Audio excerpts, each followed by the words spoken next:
चीन के वुहान से कोरोना दुनिया के 70 देशों में पैर पसार चुका है।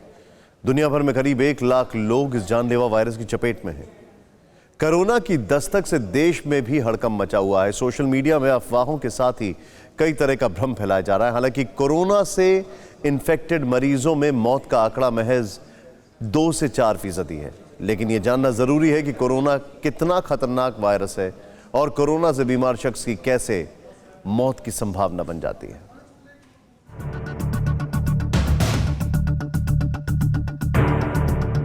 जिसे देख पाना मुमकिन ना हो, जो जिस्म घुसने के बाद मौत का खौफ जहन में भर देता है।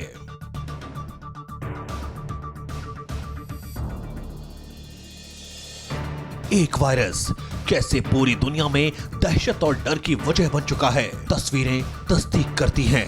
चीन के वुहान में कोरोना की मौत वाली मिसाइल आधी दुनिया को अपनी चपेट में ले चुकी है और चांद सितारों से आगे निकलने की होड़ करने वाला इंसान पूरी तरह से बेबस है। इसलिए ये जानना होगा कि आखिर कोरोना कितना खतरनाक है। इस शरीर में जाता है सबसे पहले तो ये हमारे रेस्पिरेटरी ट्रैक्ट में जाता है। हम जुर्ली हम होता है, चाहे तो हम हाथ हमारे गंदे हैं, जैसे इसमें पकड़ा, कहीं किसी ने खांसी किया तो वायरस जहाँ चपके होंगे तो मेरे हाथ इसमें हैं और मैं हाथ धोए नहीं है। हम कई बार आदत ही बैठे बैठे मुंह में, नाक में, आँख में डाल देते हैं उंगली, तो ये वायरस अंदर घुस जाते हैं। दूसरा होता है कि सामने किसी को कोरोना का कोई भी इन्फेक्शन का पेशेंट खांस रहा है, बिना मास्क पहने, बिना रुमाल में रखे, बिना हाथ डोले, वो 6 फुट के अंदर अंदर तक कोई बैठा होते हैं। ये छोटे छोटे ड्रॉप्स होते हैं, ड्रॉप के ड्रॉपलेट्स होते हैं वो छोटे छोटे।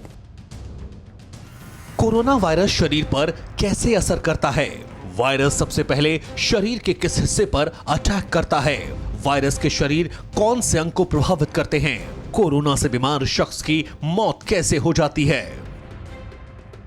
पिछले चंद दिनों के दौरान कोरोना वायरस के बारे में आपने बहुत सारी बातें सुनी होंगी, बहुत सारी बातें जानी होंगी, पढ़ी होंगी, लेकिन आज हम आपको बताएंगे कैसे कोरोना शरीर को खोखला कर देता है और क्यों कोरोना से बचाव का रास्ता सिर्फ सावधानी ही है। वायरस आपके रेस्पिरेटरी म्यूकस मेम्ब्रेन में जाता है, वो नाक और गले में भी रह सकता है या फिर नीचे जा सकता है लंग में और या ब्लड में जाके सारे ऑर्गन्स में कॉलोनाइज कर सकता है। इसमें क्या होता है कि वायरस जो होता है बॉडी के सेल में जाके उसकी इम्यूनिटी डाउन कर देता है और फिर उसको इस तरीके से चलाता है कि उसका फंक्शनिंग खराब हो जाती है। कोरोना इंसान से इंसान में फैलता है, यानी कोरोना से पीड़ित किसी भी शख्स के नजदीक आने, उसके हाथ मिलाने, साथ में खाना खाने से वायरस बाकी लोगों को संक्रमित कर सकता है। कोरोना वायरस की शुरुआत और अंत फेफड़ों से शुरू होती है। किसी स्वस्थ शख्स के शरीर में घुसने के बाद वायरस सबसे पहले उसके फेफड़ों को प्रभावित करता है। वायरस से होने वाली बीमारी सबसे पहले फेफड़ों को खराब कर देती है, जिससे मरीज को सांस लेने में तकलीफ होने लगती है। ये वायरस सारे बाकी बॉडी में भी ब्लड से जा सकते हैं, किडनी में जा सकते हैं, किडनी फेलियर हो सकता है, बाकी लंग्स में ऊपर ब्लड प्रेशर कम हो सकता है, हार्ट में जाएंगे तो उल्टियाँ, दस्त हो सकते हैं। तो ये सारे बॉडी में जब इन्वॉल्व हो जाता है तो एक फिर बॉडी बहुत सीरियस कंडीशन ले लेता है।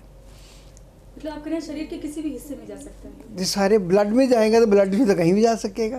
तो ब्लड में जाने से इंटेस्टाइन में फिर ब्लड प्रेशर कम हो जाता है और निमोनिया, जैसे निमोनिया से ब्रीदिंग डिफ़िकल्ट होती है। अगर ब्लड में जा गया तो हार्ट के अंदर तो ब्लड प्रेशर कमी लाएगा। इंटेस्टाइन के अंदर जाता है तो डायरिया, वोमिटिंग भी हो सकता है। एंड हेड ब्रेन में जाएगा तो हेडेक, सीवियर हेडेक हो सकती है। फेफड़ों के साथ ही कोरोना वायरस आंतों पर भी असर करना शुरू कर देता है। कोरोना और सार्स बीमारी के लक्षण करीब करीब एक जैसे हैं, लिहाजा ये माना जा रहा है कोरोना आंतों को खोखला कर देता है। फेफड़ों और आंतों के बाद कोरोना वायरस किडनी को प्रभावित करता है। किडनी शरीर में खून को साफ करने का काम करती है, खून को फिल्टर कर पोषक तत्वों को शरीर तक पहुंचाने का काम करती है। कोरोना वायरस किडनी के फंक्शन को पूरी तरह तबाह करने लगता है। किडनी के साथ ही वायरस लीवर को डैमेज करने लगता है। लीवर शरीर के सभी फंक्शन को सही तरह से चलाने के लिए काम करता है। लीवर के खराब होने से इंसान को भूख लगनी बंद हो जाती है और शरीर धीरे धीरे बेहद कमजोर होने लगता है। यूजुअली मरीज की जो मौत होती है कोरोना वायरस से, वो होती है मल्टी ऑर्गन फेलियर से। तो अगर जैसे किसी की किडनी फेल हो जाए, लीवर फेल हो जाए, लंग फेल हो जाए, ऐसे कंडीशन में मरीज जो या शॉक में चले जाए मरीज, ऐसे कंडीशन में बॉडी जो है वो गिव अप कर देती है और फिर बॉडी अपने को मेंटेन नहीं कर पाती है। वायरस इटसेल्फ जो है ऐसा नहीं है कि वायरस जाके बॉडी को मारता है, बट वायरस के इन्फेक्शन से जो कॉम्प्लिकेशन होते हैं और मल्टीपल ऑर्गन फेलियर होते हैं उससे मरीज की डेथ होती है। और यूजुअली ये डेथ 60 साल के ऊपर वाले लोगों में ज़्यादा होती है।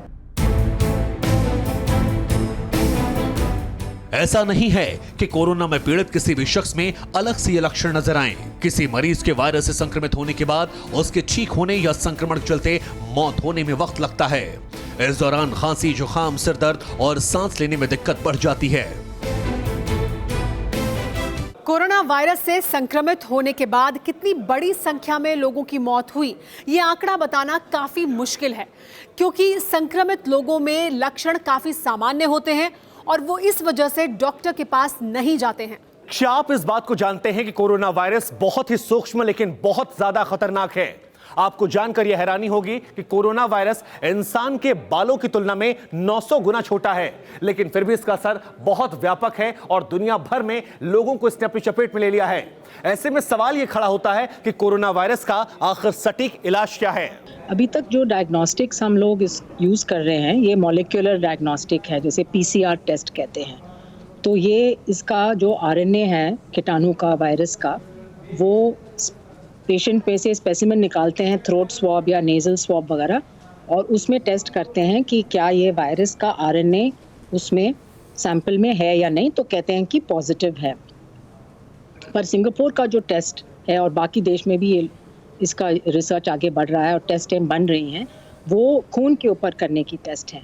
तो उससे ये पता लगेगा कि एंटीबॉडीज़, जैसे हमें कोई इन्फेक्शन होता है तो हमारा जो इम्यून सिस्टम है वो एंटीबॉडीज़ बनाता है, IgM, IgG एक्सेट्रा। तो ऐसा टेस्ट हो जो खून पे किया जाए और उससे पता लगे कि किसी को इन्फेक्शन हुआ है या नहीं हुआ है, वो बड़ा अच्छा रहेगा, आसान रहेगा और ज़्यादा लोगों पर वो कर पाएंगे। और उससे जो एपिडेमियोलॉजी और ट्रैकिंग जो हम करना चाहते हैं लोगों का, वो भी आसान रहेगा। यानी सावधानी ही बचाव है। वैसे एक और खास बात यह है कि कोरोना की वजह से बुजुर्गों या फिर पहले से बीमार लोगों के मौत की आशंका ज्यादा रहती है। चीन के 44,000 मामलों की स्टडी में ये बात निकलकर सामने आई कि कोरोना वायरस से बुजुर्गों के मरने की दर नौजवानों की तुलना में 10 गुना ज्यादा थी। एक और खास बात ये कि कोरोना वायरस से मौत की दर 2% है, यानी 100 में से 2 मरीजों की मौत की ही आशंका ज्यादा रहती है। पिछले कुछ दशकों के दौरान दुनिया ने ऐसे कई जानलेवा वायरसेस का सामना किया है। मसलन 2002 में सार्स वायरस से चीन में करीब 800 लोगों की मौत हुई थी। 2009 में स्वाइन फ्लू से दुनिया भर में करीब 3 लाख लोगों की मौत हुई थी। 2017 में जीका वायरस से ब्राजील में 8 लोगों की मौत हुई थी। वहीं 2018 में एबोला से अफ्रीका में 12,000 से ज्यादा मौतें हुई थी। लेकिन सबसे आगे तो रेबीज वायरस है, जो जानवरों के काटने से इंसान के शरीर में फैलता है। एक अनुमान के मुताबिक रेबीज से हर साल दुनिया में 50,000 से ज्यादा मौतें होती हैं। रेबीज समेत सभी वायरस से निपटने का इलाज मुमकिन है, लेकिन कोरोना वायरस ये पहली बार सामने आया है। जाहिर है वक्त के साथ इस बीमारी से निपटने का तरीका भी ढूंढ लिया जाएगा। फिलहाल आप सावधान रहें, एहतियात बरतें, कोरोना को हराने की मुहिम में खुद भी हिस्सेदार बने और दूसरों को भी भागीदार बनाएं। एक आपको जानकारी देना चाहेंगे, अभी अभी अखबारों में खबर छप रही है और वो खबर यह है कि चीन क्लेम कर रहा है कि उसने इसका वैक्सीन बना लिया है। PLA यानी पीपल्स लिबरेशन आर्मी की वो टीम जिसने सार्स का वैक्सीन बनाया था, उसी ने अब क्लेम किया है कि उन्होंने कोरोना वायरस का वैक्सीन बना लिया है। इस खबर को हम कंफर्म नहीं कर रहे हैं, लेकिन आपको बता जरूर रहे हैं कि ऐसी चर्चा है।